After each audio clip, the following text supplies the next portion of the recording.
Hi hello friends, welcome back to YouTube channel. నేనైతే మీ షేక్ రేష్మాని. ఇప్పుడు ఎంతో టేస్టీగా ఉండే ఆనియన్స్ ఎగ్ ఆమ్లెట్ అయితే ప్రిపేర్ అయితే చేసేసుకున్నాం. మరి ఎందుకు ఆలస్యం, ఈ వీడియో అయితే ప్రిపేర్ అయితే చేసేసుకున్నాము. ఒక బౌల్ తీసుకొని చిటికెడంతా కారం, చిటికెడంతా సాల్ట్, చిటికెడంతా చికెన్ మసాలా అయితే వేసేసుకొని, అలాగే ఇందులోకైతే 2 eggs అయితే నేనైతే ఇలా అయితే పగలు కొట్టేసుకొని అయితే వేసేసుకుంటున్నాను. ఇదైతే పప్పన్నం లెగ్ కానీ చపాతీ లెగ్ కానీ ఎంతో టేస్టీగా ఉంటుంది ఈ ఆమ్లెట్. ఇదైతే ఓన్లీ 5 minutesలో అయితే ప్రిపేర్ అయితే అయిపోతుంది. చూడండి, ఒక ప్యాన్ పెట్టేసుకుందాం స్టవ్ మీద.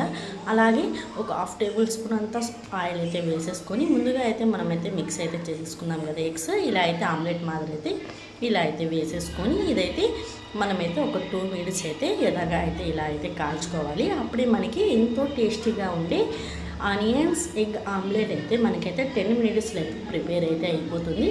ఇది అయితే ఎంతో టేస్టీగా ఉంటుంది. చూడండి, ఇలా అయితే ఎంత కలర్ఫుల్గా ఉంది కదా. మనమైతే ఇందులోకైతే చికెన్ మసాలా అలాగే కారం అయితే యూజ్ చేసాం కదా, ఇంత కలర్ఫుల్గా ఉంది కదా. ఇదైతే 2 పక్కలైతే ఇలా అయితే కాల్చుకోవాలి.